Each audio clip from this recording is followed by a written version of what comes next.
नमस्कार दोस्तों, motivational story अड्डा में आपका स्वागत है। सुनिए मुंशी प्रेमचंद की कहानी धरती का कर्ज।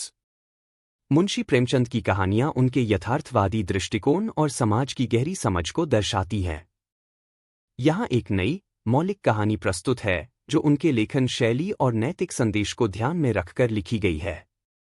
गांव के किनारे स्थित छोटी सी झोपड़ी में रामधन और उसकी पत्नी सुमित्रा रहते थे। रामधन एक गरीब किसान था जिसने अपनी जमीन गिरवी रखकर फसल बोने के लिए पैसे उधार लिए थे। साल भर की मेहनत के बाद फसल तैयार हुई, लेकिन मौसम ने साथ नहीं दिया।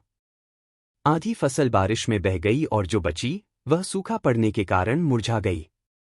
रामधन ने अपने माथे पर हाथ रखा और गहरी सांस ली। अब क्या होगा? वह न तो साहूकार का कर्ज चुका सकता था और न ही अपने घर का गुजारा चला सकता था।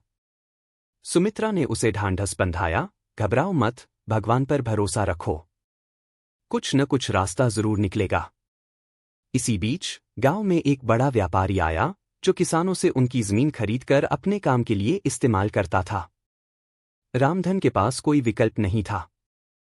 उसने सोचा कि अपनी जमीन बेचकर वह कर्ज चुका देगा और बाकी पैसे से छोटा व्यापार शुरू करेगा। रामधन व्यापारी के पास गया। व्यापारी ने कहा, मैं तुम्हारी जमीन खरीद सकता हूं, लेकिन इसके लिए तुम्हें अभी और अपने पूरे परिवार के साथ यह जगह छोड़नी होगी। रामधन की आंखों में आंसू आ गए। उसने सुमित्रा से बात की। सुमित्रा ने कहा, रामधन, जमीन हमारी मां है। क्या कोई अपनी मां को बेच सकता है? रामधन ने सोचा और रात भर वह अपनी झोपड़ी के बाहर बैठा, आकाश की ओर देखता रहा। सुबह होते ही उसने गांव वालों को इकट्ठा किया। उसने कहा, हम सब किसान हैं। हमारी असली ताकत हमारी एकता है। अगर हम सब मिलकर अपने हक के लिए खड़े हों तो कोई हमें हमारी जमीन से नहीं हटा सकता।